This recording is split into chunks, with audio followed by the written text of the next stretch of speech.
Alhamdulillah, wassalatu wassalamu ala rasulillah wa ala alihi wa sahbihi wa mawalah. Allahumma arzuqna al-ilma ma yanfa'una warzuqna al-amala ma 'allamtana. Rabbana zidna ilman nafi'a warzuqna fahman jayyida. Pada pertemuan sebelumnya kita telah mengisahkan tentang Ghazwatu Badril Akhirah, peperangan Badar terakhir yang tidak jadi untuk terjadinya peperangan, tidak jadi perang. Ketika Abu Sufyan menantang Nabi seusai peperangan Uhud untuk di tahun berikutnya kembali bertemu di Badar, maka oleh Nabi beserta pasukan kaum muslimin ditunggu. Namun pasukan kaum musyrikun Makkah memutuskan untuk tidak pergi menuju Badar. Lalu kemudian pada pertemuan sebelumnya kita juga mengisahkan tentang Ghazwatu Daumatul Jandal. Selanjutnya ahibatil kiram a'azzani wa a'azzakumullah adalah tentang Qudumu Wafdi Muzainah, kedatangan utusan-utusan Muzainah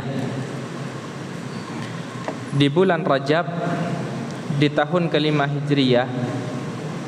Ada 400 orang dari orang-orang Muzainah yang datang ke kota Madinah Munawwarah menemui Nabi sallallahu alaihi wasallam. Dan ini adalah utusan-utusan pertama yang datang menemui Nabi sallallahu alaihi wasallam. Tepatnya setelah terjadinya peperangan besar, peperangan Uhud, maka utusan-utusan pertama yang datang menemui Nabi sallallahu alaihi wasallam adalah orang-orang Muzainah. Di antara mereka ada sahabat Nabi Nu'man ibnu Muqarrin, ada Qurrah ibnu Iyas, ada Bilal ibnu al-Harith, yang mana kesemuanya membaiat Nabi sallallahu alaihi wasallam alal Islam. Kesemuanya memeluk agama Islam. Yang lalu kemudian Rasulullah sallallahu alaihi wasallam memerintahkan kepada mereka untuk hijrahnya kembali ke kampung halaman mereka tanpa harus bergabung dengan Rasulullah sallallahu alaihi wasallam di kota Madinah Munawwarah, di mana Rasulullah sallallahu alaihi wasallam bersabda, antum muhajiruna haitsu kuntum, kalian berhijrah di mana kalian berada. Farji'u ila amwalikum, maka kembalilah kalian kepada harta-harta kalian.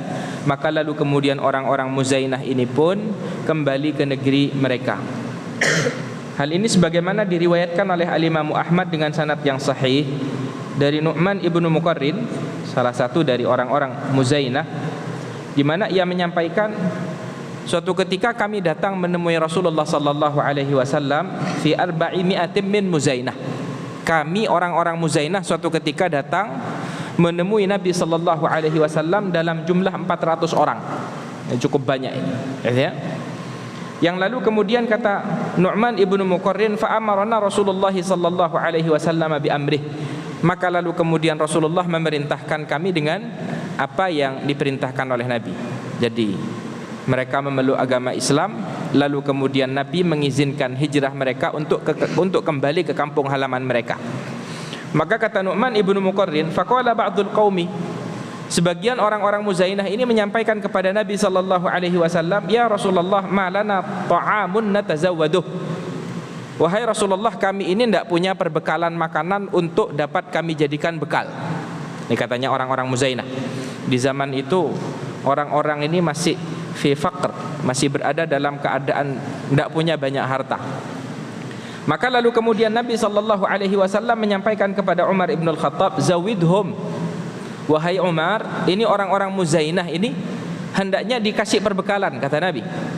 Maka lalu kemudian Umar menyampaikan kepada Nabi SAW, ma indi illa fadilatum min tamrin wa ma araha tughni anhum syai'a. Wahai Rasulullah, aku tidak memiliki makanan kecuali sisa-sisa korma, dan aku mengira sisa-sisa korma ini tidak cukup kalau dibagikan kepada 400 orang ini. Kalau dibagikan kepada 400 orang ini tidak cukup, katanya Umar. Maka lalu kemudian Nabi sallallahu alaihi wasallam sampaikan, "Intalik fazawidhum." Pergilah wahai Umar dan berikan mereka perbekalan, kata Nabi sallallahu alaihi wasallam. Fantalaqa bina ila Iliyah. Maka lalu kemudian Rasulullah sallallahu alaihi wasallam membawa orang-orang itu ke salah satu ruangan rumah Rasulullah sallallahu alaihi wasallam. Fa idza fiha tamrun mithlal bakril awrak. Maka di ruangan Rasulullah sallallahu alaihi wasallam didapati ada banyak korma. Kormanya itu dari saking banyaknya sampai terlihat seperti seekor onta. Ya, sampai terlihat seperti seekor onta. Maka lalu kemudian setelah itu disampaikan kepada orang-orang Muzainah, khudhu, silahkan ambil. Fa akhadzal qaumu hajatahum. Maka lalu kemudian orang-orang Muzainah pun mengambil perbekalan mereka. Qala, maka lalu kemudian Nu'man ibnu Muqarrin menyampaikan, wa kuntu ana fi akhiril qaumi. Aku termasuk yang paling belakang ngambil perbekalan korma yang dipersilahkan oleh Nabi sallallahu alaihi wasallam kepada orang-orang Muzainah. Qala faltafattu wa ma afqidu mawdi'a tamrah wa qad ihtamala minhu 400 rajul. Maka katanya Nu'man ibnu Muqarrin, aku termasuk yang belakangan ngambil korma ini. Maka ketika aku mengambil perbekalan korma ini, aku mendapati tidak ada korma sedikit pun yang berkurang. Ya, padahal korma ini sudah diambil oleh 400 orang dari orang-orang Muzainah ini. Ini diantara mukjizat baginda Nabi sallallahu alaihi wasallam, dan ini sering terjadi pada Nabi sallallahu alaihi wasallam dalam beberapa keadaan yang berbeda. Jadi Allah Subhanahu wa taala karuniakan keberkahan pada makanan yang didoakan Rasulullah sallallahu alaihi wasallam, yang disiapkan oleh Rasulullah, yang dibagikan oleh Rasulullah sallallahu alaihi wasallam. Nah, maka ahibatil kiram ma'azzani wa azzakumullah, ini adalah tentang kedatangan utusan-utusan Muzainah. Dari sini dapat kita petik pembelajaran tentang keutamaan orang-orang Muzainah ini, di mana mereka termasuk orang-orang yang bersegera memeluk agama Islam. Ya. Lalu kemudian pembelajaran tentang kedermawanan Nabi sallallahu alaihi wasallam. Ketika orang-orang Muzainah minta kepada Nabi untuk dikasih perbekalan, oleh Nabi sallallahu alaihi wasallam dipersilahkan. Lalu kemudian pembelajaran ketiga yang dapat kita petik adalah tentang mukjizat Nabi kita Nabi Muhammad sallallahu alaihi wasallam pada makanan yang diberkahi oleh Allah Subhanahu wa taala. Diambil seberapapun jumlah orang yang mengambil makanan yang dipersiapkan oleh Nabi sallallahu alaihi wasallam, makanan itu tidak berkurang sedikit pun. Ahibatil kiram azzani wa azzakumullah. Ini sebagaimana tadi yang kita sampaikan disebutkan oleh Al-Imam Ahmad di dalam musnadnya, disebutkan juga oleh Al-Imam Abu Dawud, disebutkan juga oleh Al-Imam Ibnu Majah. Baik. Lalu kemudian setelah itu Rasulullah sallallahu alaihi wasallam menghadiahkan kepada salah seorang dari orang-orang Muzainah tadi, yaitu Bilal ibn Al-Harith. Nabi sallallahu alaihi wasallam menghadiahkan tanah, gitu ya. Jadi Rasulullah sallallahu alaihi wasallam menghadiahkan tanah, yang mana tanah itu ada pegunungannya. Lalu kemudian di pegunungan tersebut terdapat barang-barang tambang, ya, terdapat barang-barang tambang yang dapat dimanfaatkan oleh orang-orang Muzainah. Hal ini sebagaimana diriwayatkan oleh Al-Imam Ahmad, Al-Imam Abu Dawud dengan sanad yang hasan dari Abdullah bin Amr ibn Auf Al-Muzani, di mana ia menyampaikan sesungguhnya Rasulullah sallallahu alaihi wasallam memberikan kepada Bilal ibn Al-Harith Al-Muzani ma'adina al-qabaliyah. Gitu ya. Jadi Rasulullah sallallahu alaihi wasallam itu memberikan tanah, gitu ya, memberikan tanah. Ada pegunungannya di tanah tersebut, di sebuah daerah yang berada di daerah Nakhlah, yang berada di daerah Nakhlah, jalsiyaha wa ghauriyaha, dari dataran tingginya dan dataran rendahnya.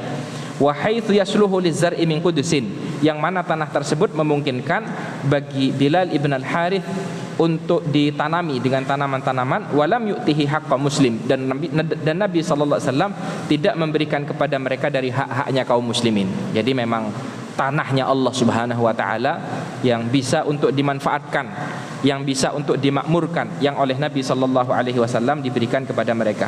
Yang mana Nabi sallallahu alaihi wasallam menuliskan bagi mereka, Bismillahirrahmanirrahim, hadza ma a'ta Muhammadun Rasulullah sallallahu alaihi wasallam Bilal ibn Al-Harith. Ini adalah pemberian Rasulullah kepada Bilal ibn Harith Al-Muzani. A'tahu ma'adin al-qabaliyah, di mana Rasulullah SAW memberikan tanah di daerah Nakhlah tadi, jalsiyaha wa ghauriyaha, dataran tingginya dan dataran rendahnya, wa haitsu yasluhu lizar'i min qudusin wa lam yu'tihi haqqa muslim, yang mana tanah ini memungkinkan untuk ditanami tanaman-tanaman dan Nabi sallallahu alaihi wasallam tidak memberikan dari hak-haknya kaum muslimin. Nah, maka ini saudara-saudara sekalian yang dimuliakan oleh Allah adalah tentang kisah kedatangan utusan-utusan dari Muzainah, yang mana kalau di dalam riwayat Muslim, Nabi sallallahu alaihi wasallam itu pernah memuji orang-orang Muzainah seraya Nabi bersabda, "Walladzi nafsu Muhammadin biyadihi." Demi Allah, demi zat di mana jiwanya Nabi Muhammad berada padanya, yaitu Allah, la Ghifarun wa Aslam wa Muzainah wa man kana min Juhainah. Sesungguhnya orang-orang Ghifar, kata Nabi, orang Aslam, orang Muzainah dan orang Juhainah, ya, wa man kana min Muzainah khairun indallahi yaumal qiyamah. Ini mereka semua, Ghifar, Aslam, Muzainah, Juhainah, mereka ini adalah orang-orang yang lebih baik di sisi Allah di hari kiamat nanti, min Asad wa Tai wa Ghatafan, dibandingkan dengan orang-orang Banu Asad, Banu Tai, dengan orang-orang Ghatafan, ya, karena kesegeraan mereka di dalam memeluk agama Islam, kesegeraan mereka di dalam memeluk agama Islam. Saudara-saudara sekalian yang dimuliakan oleh Allah Subhanahu wa taala, lalu kemudian di saat-saat ini Rasulullah sallallahu alaihi wasallam, ini peristiwa yang berbeda. Di saat-saat ini Rasulullah sallallahu alaihi wasallam menikahi seorang wanita yang bernama Zainab bintu Jahash. Rasulullah sallallahu alaihi wasallam menikahi seorang wanita yang bernama Zainab bintu Jahash, yang mana pada peristiwa Zainab bintu Jahash ini juga lalu kemudian Allah Subhanahu wa taala menurunkan ayatul hijab, perintah untuk berhijab. Siapa Zainab bintu Jahash ini, ahibatil kiram? Zainab bintu Jahash ini adalah sepupunya Rasulullah sallallahu alaihi wasallam. Dia adalah saudari perempuannya Abdullah ibnu Jahash yang terbunuh pada peperangan Uhud.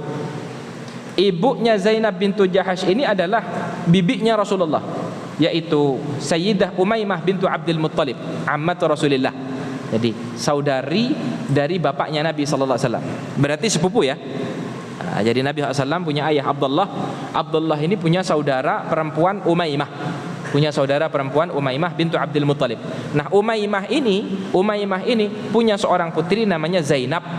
Namanya Zainab. Nah, bapaknya Jahash ibnu Ri'ab. Nah, maka Zainab bintu Jahash ini artinya adalah sepupu dengan Rasulullah sallallahu alaihi wasallam. Zainab bintu Jahash termasuk seorang wanita yang awal-awal memeluk agama Islam, ya.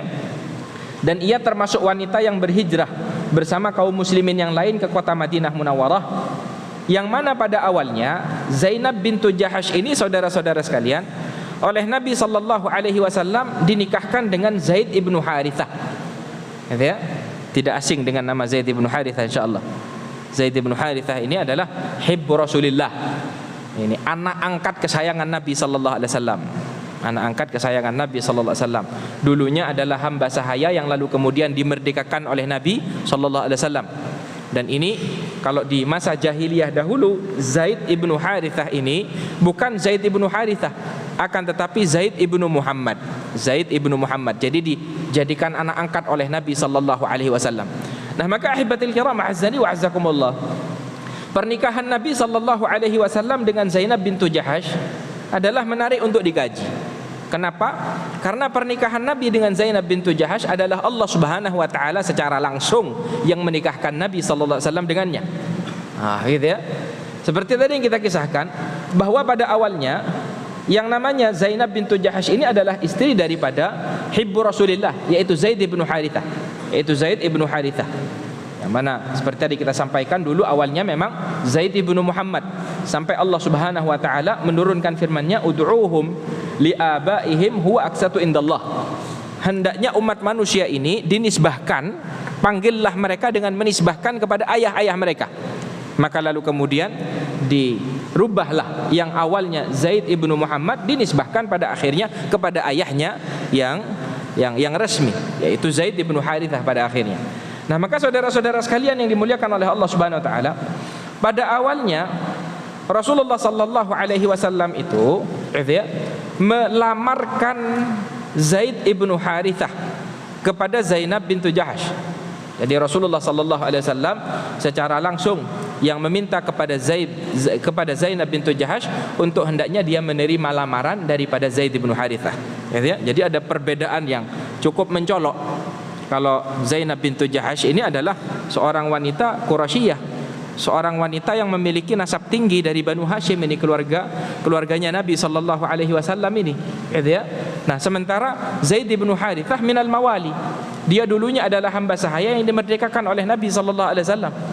Maka ketika Nabi sallallahu alaihi wasallam melamar yang namanya Zainab bintu Jahash untuk Zaid bin Harithah, agar Nabi sallallahu alaihi wasallam menikahkan Zainab bintu Jahash ini dengan yang namanya Zaid bin Harithah, maka pada awalnya Zainab ini menolak. Ya, pada awalnya yang namanya Zainab ini menolak. Maka kalau seperti disebutkan oleh Al-Imam Ibnu Jarir At-Tabari di dalam kitab tafsir beliau dari Abdullah bin Abbas, di mana Abdullah bin Abbas menyampaikan khataba Rasulullah sallallahu alaihi wasallam Zainab bint Jahash li Zaid ibn Harithah. Suatu ketika katanya Abdullah bin Abbas, Nabi sallallahu alaihi wasallam itu melamarkan Zainab bintu Jahash ini untuk Zaid bin Harithah. Fastangkafat. Maka yang namanya Zainab bintu Jahash menolak untuk menikah dengan yang namanya Zaid bin Harith. Tidak sekufu. Tidak sekufu. Yang ini nasabnya tinggi, lalu kemudian Zaid bin Harithah minal mawali. Dulunya adalah hamba sahaya yang lalu kemudian dimerdekakan oleh Nabi.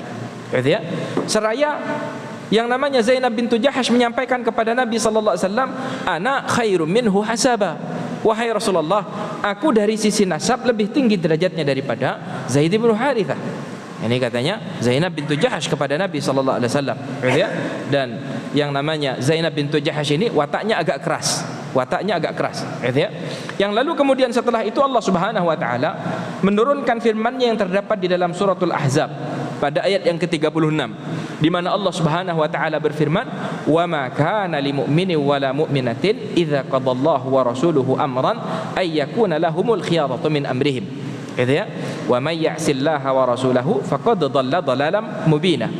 Allah menyampaikan, tidak sepantasnya bagi seorang mukmin, bagi seorang mukminah ketika Allah Subhanahu wa taala dan Rasulnya telah memutuskan sesuatu lalu kemudian masih mikir-mikir, masih memilih pilihan yang lain dari yang dipilihkan oleh Allah Subhanahu wa taala dan Rasulnya. Maka lalu kemudian Allah menyampaikan, wa may ya'sillaha wa rasulahu faqad dhalla dhalalan mubina. Maka barang siapa yang menyelisihi Allah dan Rasulnya, maka ia telah tersesat dengan kesesatan yang nyata. Maka lalu kemudian ketika ayat ini turun, ahibatil kiram, yang namanya Zainab bintu Jahash menyampaikan kepada Nabi sallallahu alaihi wasallam, qad raditahu li ya Rasulullah mankaha. Wahai Rasulullah, apakah engkau ridha untuk yang namanya Zaid bin Harithah ini menjadi suamiku?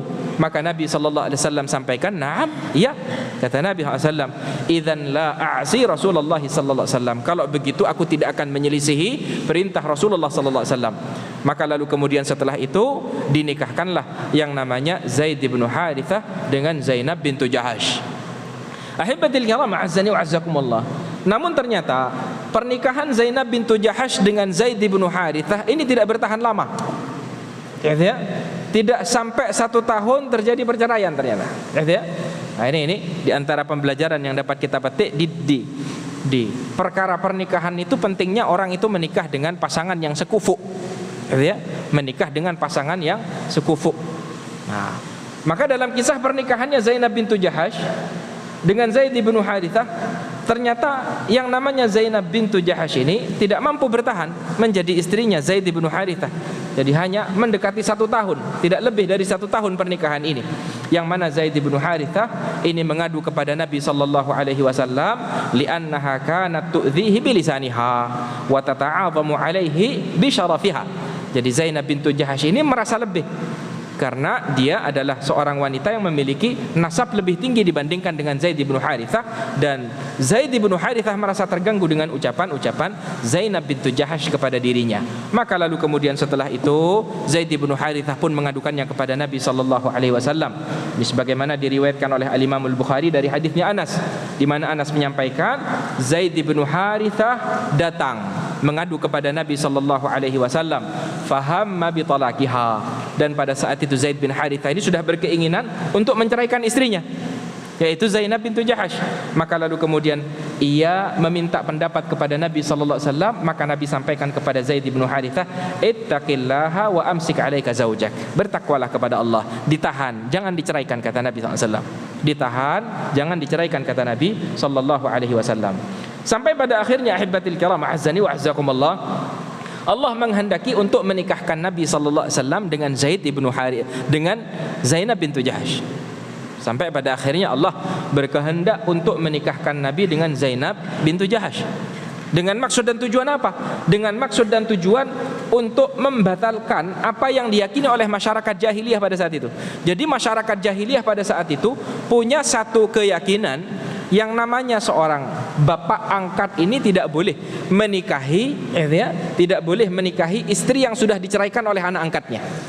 Nah, gitu ya. Ini sebuah aib kalau dulu di masyarakat jahiliyah. Jadi anak angkat itu sudah seperti anak sendiri. Anak angkat sudah seperti anak sendiri. Maka kalau misalkan anak angkat ini menceraikan istrinya, yang namanya bapak angkatnya ini tidak boleh untuk menikahi istri yang sudah diceraikan oleh anak angkatnya. Nah, maka ini yang hendak dibatalkan oleh Allah Subhanahu wa taala. Allah Subhanahu wa taala hendak menghapus kebiasaan ini pada masyarakat jahiliyah, maka lalu kemudian Allah Subhanahu wa taala mewahyukan kepada Nabi sallallahu alaihi wasallam untuk menikahi Zainab bintu Jahsy. Nah, maka ahibatil kiram, azzani wa azzakumullah, Rasulullah sallallahu alaihi wasallam tentunya malu untuk memerintahkan kepada Zaid agar menceraikan istrinya Zainab bintu Jahsy. Ya. Jadi Nabi sallallahu alaihi wasallam khawatir kalau umat manusia ini mencela Nabi Muhammad sallallahu alaihi wasallam karena Nabi Muhammad menikahi istri anak angkat yang sudah diceraikan.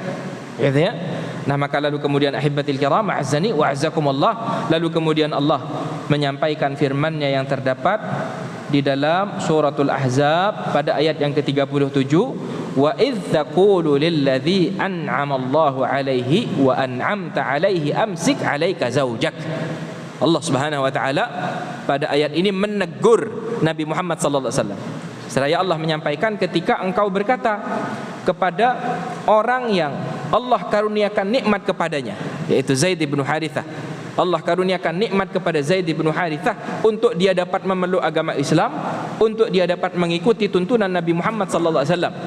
Wa an'amta alaihi, dan engkau berikan nikmat kepada Zaid bin Harithah, di mana Nabi sallallahu alaihi wasallam memerdekakan Zaid bin Harithah. Ini menjadi orang yang mulia. Zaid bin Harithah dimerdekakan oleh Nabi, lalu kemudian merupakan salah satu pemimpin tertinggi kaum muslimin, perannya banyak di dalam Islam. Maka kata Allah Subhanahu wa taala, ketika engkau berkata kepada Zaid bin Harithah, orang yang Allah karuniakan nikmat kepadanya, orang yang engkau karuniakan nikmat kepadanya, amsik 'alaika zaujak, wahai Zaid, hendaknya engkau jangan menceraikan istrimu, ditahan. Ya, seperti yang tadi kita sampaikan, yang disampaikan oleh Nabi SAW kepada Zaid bin Harithah, wattaqillaha wa tukhfi fi nafsika mallahu mubdih. Bertakwalah kepada Allah wahai Nabi Muhammad, engkau menyembunyikan sesuatu di dalam hatimu, mallahu mubdih, ya, yang mana Allah Subhanahu wa taala membukanya. Wa takhshan nasa wallahu ahaqqu an takhshah. Engkau takut, ya, khawatir akan perkataan umat manusia, sementara Allah Subhanahu wa taala adalah zat yang lebih berhak untuk seseorang itu takut, kata Allah Subhanahu wa taala. Maka ahibatil kiram, Al-Imam Al-Bukhari di dalam sahihnya menyampaikan riwayatnya Anas bin Malik, "Lau kana Rasulullah sallallahu alaihi wasallam katiman syai'an lakatama hadhihi al-ayah." Kalau saja Nabi Muhammad itu menyembunyikan salah satu risalah Allah, maka niscaya yang akan disembunyikan ayat ini. Ya, niscaya yang akan disembunyikan adalah ayat ini. Karena Allah Subhanahu wa taala membuka apa yang disimpan oleh Rasulullah sallallahu alaihi wasallam. Nah, maka ahibatil kiram, azzani wa azzakumullah, sebagaimana juga disampaikan oleh Ummul Mukminin Aisyah radhiyallahu taala anha, ya, kalaulah Rasulullah menyembunyikan daripada wahyu-wahyu Allah Subhanahu wa taala, niscaya yang akan Rasulullah sallallahu alaihi wasallam sembunyikan adalah ayat yang terdapat di dalam surat Al-Ahzab ini, ketika Allah Subhanahu wa taala membuka rahasia Nabi. Diturunkan oleh Allah Subhanahu wa taala firman-Nya. Nah, maka ahibatil kiram, azzani wa azzakumullah, pada akhirnya Zaid bin Harithah pun menceraikan Zainab bintu Jahsy, ya, karena memang sudah tidak tahan dengan kehidupan rumah tangga bersama Zainab bintu Jahsy. Pada akhirnya Zaid bin Harithah menceraikannya, sampai ketika yang namanya Zainab bintu Jahsy ini sudah menyelesaikan masa iddahnya, maka lalu kemudian Rasulullah sallallahu alaihi wasallam mengutus yang namanya Zaid bin Harithah. Ini sebagaimana diriwayatkan oleh Al-Imam Muslim diriwayatkan oleh Imam Ahmad dalam hadisnya Anas bin Malik, di mana Anas menyampaikan ketika Zainab bintu Jahash sudah menyelesaikan masa iddahnya, maka Rasulullah berkata kepada Zaid bin Harithah, gitu ya, yang disuruh ngelamar Zaid bin Harithah, mantan suaminya dulu, gitu ya, mantan suaminya dulu yang disuruh melamar oleh Nabi sallallahu alaihi wasallam. Ini untuk menguji, gitu ya. Ini untuk menguji ahibatil kiram azzani wa azzakumullah, apakah masih ada, gitu ya, rasa dari Zaid bin Harithah kepada Zainab bintu Jahash. Maka oleh Nabi sallallahu alaihi wasallam Zaid bin Harithah ini diperintahkan, idhab fadhkurha alayya, gitu ya, wahai Zaid, pergilah engkau kepada Zainab bintu Jahash, lalu kemudian pinanglah Zainab bintu Jahash ini untukku, kata Nabi sallallahu alaihi wasallam. Maka lalu kemudian setelah itu fantalaqa hatta ataha, Zaid bin Harithah pun mendatangi yang namanya Zainab bintu Jahash, dan pada saat itu Zainab bintu Jahash itu sedang buat adonan roti, gitu ya. Lalu kemudian setelah itu katanya Zaid bin Harithah, falamma ra'aituha azumat fi sadri hatta ma astati an anzura ilaiha. Ketika aku melihat Zainab bintu Jahash, maka aku tidak mampu untuk melihat Zainab bintu Jahash, karena Rasulullah sallallahu alaihi wasallam telah menyebut Zainab bintu Jahash untuk dirinya, ta'ziman li Rasulillah sallallahu alaihi wasallam.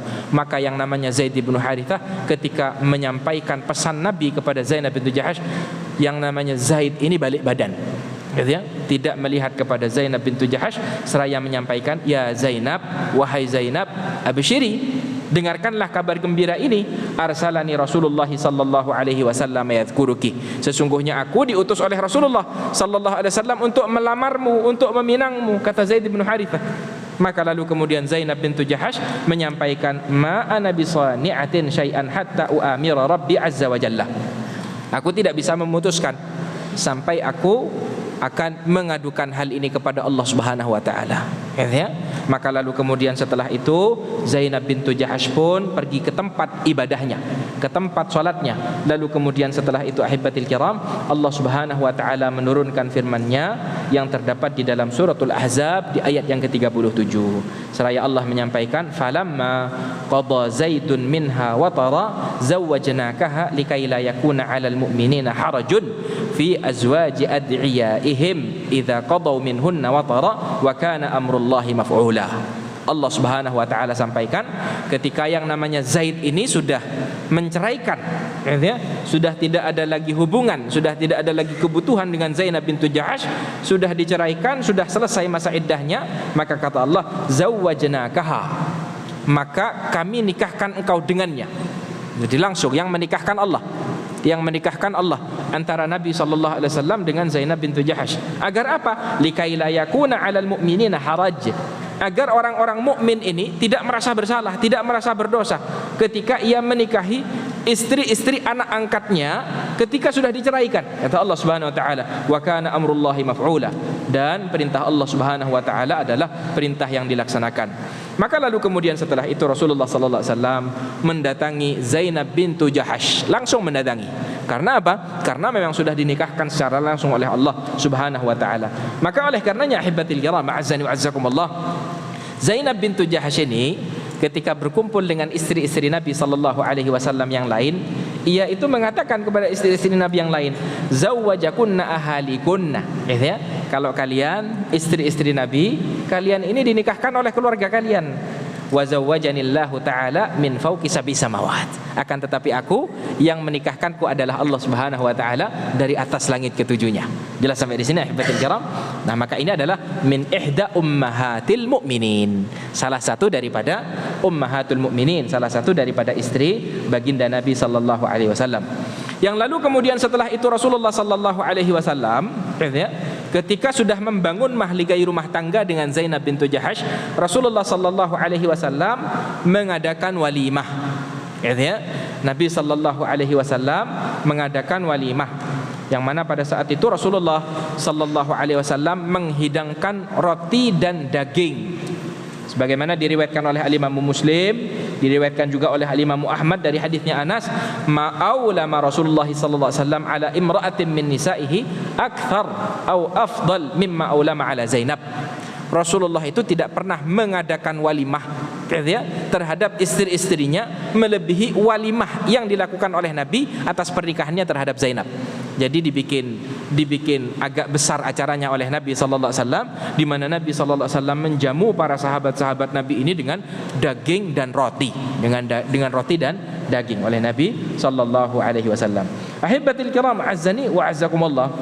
Yang kalau di dalam riwayatnya Al-Imam Al-Bukhari, ya, ketika yang namanya Nabi ini sudah mengadakan walimah dengan menghidangkan roti dengan daging, fa ursitu ala ta'ami da'iyah, maka Anas bin Malik ini diutus oleh Nabi sallallahu alaihi wasallam untuk memanggil para sahabat-sahabat Nabi, fayaji'u qaumun fayakuluna wa yakhrujun. Maka lalu kemudian para sahabat-sahabat ini datang sekelompok untuk makan dari hidangan yang disiapkan oleh Nabi sallallahu alaihi wasallam, lalu kemudian keluar, lalu kemudian datang sahabat Nabi sallallahu alaihi wasallam selanjutnya, fada'autu hatta ma ajidu ahadan ad'u.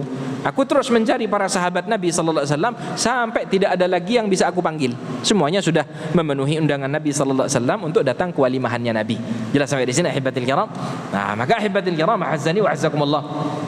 Di sini juga ada mukjizat akan keberkahan makanan yang dihidangkan oleh Nabi sallallahu alaihi wasallam. Ya, jadi kalau di dalam riwayatnya Imam Muslim, jadi Anas bin Malik itu mengisahkan bahwa ibunya Ummu Sulaim itu menyiapkan makanan, ya, di dalam sebuah panci untuk dihadiahkan kepada Rasulullah sallallahu alaihi wasallam. Yang lalu kemudian setelah itu Ummu Sulaim ini titip salam kepada Rasulullah sallallahu alaihi wasallam, ibunya Anas bin Malik. Maka lalu kemudian makanan itu pun dibawa kepada Nabi sallallahu alaihi wasallam. Lalu kemudian Nabi perintahkan, "Dha'hu, ya, idhhab fad'u li fulanan wa fulanan wa man laqita." Sudah diletakkan saja makanannya, kata Nabi SAW. Lalu kemudian kata Nabi, wahai Anas, kamu panggil orang-orang. Nah, maka lalu kemudian ahibatil kiram, azan wa azakumullah, aku pun memanggil para sahabat-sahabat Nabi sallallahu alaihi wasallam. Kurang lebih ada sekitar 300-an para sahabat-sahabat Nabi sallallahu alaihi wasallam. Ya, ada 300-an para sahabat-sahabat Nabi sallallahu alaihi wasallam, yang lalu kemudian ahibatil kiram, Rasulullah SAW perintahkan kepada Anas, ya Anas, hatit taur, wahai Anas, makanannya dikeluarkan, kata Nabi SAW. Lalu kemudian setelah itu yang namanya para sahabat-sahabat Nabi sallallahu alaihi wasallam ini mendatangi rumah Nabi sallallahu alaihi wasallam. Lalu kemudian mereka membentuk kelompok-kelompok makan, 10 orang, ya. Lalu kemudian mereka pun makan dari hidangan yang disiapkan oleh Nabi sallallahu alaihi wasallam, ya. Yang lalu kemudian Rasulullah SAW sampaikan, ya Anas irfa, fa rafa'tu fama adri hina wada'tu kana akthar am hina rafa'tu, ya. Jadi orang-orang ini bergantian makan memenuhi undangan Nabi sallallahu alaihi wasallam. Sampai ketika semuanya sudah makan, kata Nabi sallallahu alaihi wasallam, wahai Anas, ini pancinya diangkat. Maka ketika Anas ini mengangkat panci yang berisikan makanan tadi, Anas menyampaikan, aku bingung, gitu ya. Kok ketika aku meletakkan dengan mengangkat ini banyakan yang mana? Kok kayaknya banyakan ketika aku mengangkat selesai makan. Gitu ya. Paham maksudnya ya? Nah, jadi ini diantara keberkahan yang Allah Subhanahu Wa Taala letakkan pada hidangan makanan yang dipersilahkan oleh Nabi Sallallahu Alaihi Wasallam kepada para sahabat-sahabatnya. Ini ahibatil kiram adalah tentang kisah pernikahan Nabi Sallallahu Alaihi Wasallam dengan Ummul Mukminin Zainab bintu Jahsh. Yang mana lalu kemudian dengan pernikahan Nabi dengan Ummul Mukminin Zainab bintu Jahsh, Allah Subhanahu Wa Taala menurunkan ayatul hijab. Jadi ketika sebagian para sahabat-sahabat Nabi ini memenuhi undangan Nabi, ya, mereka pun makan. Lalu kemudian di antara mereka itu ada yang bersantai di rumah Nabi sallallahu alaihi wasallam dan tidak pulang-pulang. Ya. Dan Nabi sallallahu alaihi wasallam malu untuk menegur para sahabat-sahabat ini. Ya. Maka oleh Nabi sallallahu alaihi wasallam dibiarkan Nabi sallallahu alaihi wasallam keluar masuk. Keluar rumahnya, masuk lagi, kok enggak pulang-pulang, gitu ya. Nabi SAW malu mau menegur, kok enggak pulang-pulang ini orang, gitu ya. Sampai pada akhirnya ahibatil kiram, azza wa azakumullah, Allah Subhanahu wa taala menurunkan firman-Nya yang terdapat di dalam suratul Ahzab pada ayat yang ke-53, ya ayyuhalladzina amanu la tadkhulu buyutan nabi illa ayyudzana lakum, gitu ya. Wahai orang-orang mukmin, janganlah kalian masuk ke rumah Nabi sallallahu alaihi wasallam sampai diizinkan bagi kalian ila ta'amin ghaira nadirina inah, gitu ya. Kalau misalkan dihidangkan makanan, ya makan, ya, tapi jangan berlama-lama di sana. Walakin idza du'itum fadkhulu fa idza ta'imtum fantashiru wa la musta'nisina li hadith. Kalau misalkan diundang makan, setelah itu sudah. Ya, setelah itu sudah. Jangan berlama-lama bercerita, kata Allah Subhanahu wa taala. Dzalikum kana yu'dzin nabiyya fayastahi minkum. Karena hal itu mengganggu Nabi sallallahu alaihi wasallam, akan tetapi Nabi malu kepada kalian, kata Allah Subhanahu wa taala, gitu ya. Wallahu la yastahi minal haq wa idza sa'altumuhunna mata'an. Lalu kemudian Allah menyampaikan Allah tidak malu di dalam perkara kebenaran. Lalu Allah menyampaikan jika kalian membutuhkan sesuatu kepada para wanita, fas'aluhunna min wara'i hijab, maka hendaknya kalian itu memintanya dari balik tirai, dari balik hijab, kata Allah Subhanahu wa taala, dzalikum atharu liqulubikum wa qulubihin. Yang demikian itu adalah lebih suci bagi hati kalian dan juga lebih suci bagi hati para wanita-wanita. Nah, ini adalah ayatul hijab yang diturunkan oleh Allah Subhanahu wa taala kepada Nabi Muhammad SAW setelah pernikahan Nabi dengan Fatimah dengan Zainab bintu Jahash. Sebelum turunnya ayat hijab di sini, ahibatil kiram, sahabat Umar ibn al-Khattab radhiyallahu taala anhu itu sangat ingin sekali kalau Allah Subhanahu wa taala menurunkan ayatul hijab, gitu ya. Karena Umar, ini sebagaimana disampaikan oleh Al-Imam Al-Bukhari, dia menyampaikan, ya Rasulullah, yadkhulu alaikal barru wal fajir falau amarta ummahatil mu'minina bil hijab. Wahai Rasulullah, orang-orang yang datang kepadamu ini ada orang-orang yang saleh dan ada orang-orang yang tidak saleh. Kalau saja engkau perintahkan kepada ummul mukminin untuk berhijab, maka lalu kemudian setelah itu Allah Subhanahu wa taala menurunkan firman yang terdapat di dalam suratul Ahzab, yaitu ayatul hijab. Ahibatil kiram, a'azzani wa a'azzakumullah. Ini di antara kelebihan sahabat Umar ibn al-Khattab radhiyallahu taala anhu. Jadi Umar, masya Allah, menginginkan ayat hijab diturunkan kepada Nabi Muhammad dan Allah Subhanahu wa taala menurunkannya kepada Nabi Muhammad sallallahu alaihi wasallam. Lalu kemudian di antara keutamaan istri Nabi sallallahu alaihi wasallam, Zainab bintu Jahash, Zainab bintu Jahash ini sebagaimana disampaikan oleh Al-Imam Adz-Dzahabi, kanat min sadatin nisa. Dia termasuk wanita terkemuka dari kalangan wanita-wanita kaum muslimin, dinan wa wara'an wa judan wa ma'rufan radhiyallahu anha. Dari sisi agamanya, waraknya terhadap dunia, kedermawanannya, kebaikan-kebaikannya luar biasa yang namanya istri Nabi sallallahu alaihi wasallam yang bernama Zainab bintu Jahash ini. Yang kalau di dalam riwayat Muslim, Nabi sallallahu alaihi wasallam itu, ahibatil kiram, di dalam hadisnya Ummul Mukminin Aisyah pernah menyampaikan, asra'ukunna lahaqan bi atwalukunna yada. Nah, jadi Nabi SAW menyampaikan, orang yang pertama kali meninggal di antara kalian wahai istri-istriku adalah yang paling panjang tangannya, kata Nabi SAW. Orang yang paling pertama meninggal di antara kalian adalah yang paling panjang tangannya. Lalu kemudian ahibatil kiram, a'azzani wa a'azzakumullah, yang terjadi istri-istri Nabi sallallahu alaihi wasallam setelah Nabi meninggal dunia, terkadang mereka berkumpul, istri-istri Nabi berkumpul di salah satu rumah salah seorang istri Nabi sallallahu alaihi wasallam, lalu kemudian panjang-panjangan tangan, panjang-panjangan tangan, sampai pada akhirnya ahibatil kiram, a'azzani wa a'azzakumullah, ketika yang pertama kali meninggal ternyata Zainab bintu Jahash. Nah, jadi istri Nabi yang meninggal dunia itu ternyata adalah Zainab bintu Jahash. Maka Ummul Mukminin Aisyah menyampaikan, wa kanat imra'atan qasirah.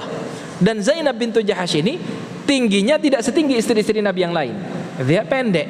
Dari sini para istri-istri Nabi baru faham, oh ternyata maksudnya Nabi yang paling panjang tangannya itu yang paling banyak sedekahnya. Nah, paham ya? Yang paling banyak sedekahnya. Nah, jadi baru faham setelah yang namanya Zainab bintu Jahash meninggal. Dan ternyata memang Zainab bintu Jahash ini adalah seorang wanita pengrajin. Dia bisa menghasilkan uang yang lalu kemudian uangnya ini dia sedekahkan. Nah, maka ini ahibatil kiram, a'azzani wa a'azzakumullah, adalah seorang istri Nabi sallallahu alaihi wasallam yang dermawan. Yang kalau kata Nabi SAW, atwalukunna yadan, yang paling dermawan dari istri-istri Nabi sallallahu alaihi wasallam, yang paling banyak bersedekah dari istri-istri Nabi sallallahu alaihi wasallam. Ahibatil kiram, a'azzani wa a'azzakumullah.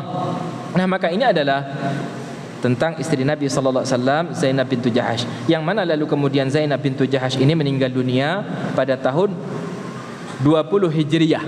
Meninggalnya di tahun 20 Hijriyah. Jadi 10 tahun setelah Nabi sallallahu alaihi wasallam, 10 tahun setelah Nabi SAW meninggal dunia. Jadi tepatnya Zainab bintu Jahash ini meninggal dunia di masa pemerintahannya Umar ibn al-Khattab radhiyallahu taala anhu. Usianya Zainab bintu Jahash ketika meninggal dunia adalah 53 tahun.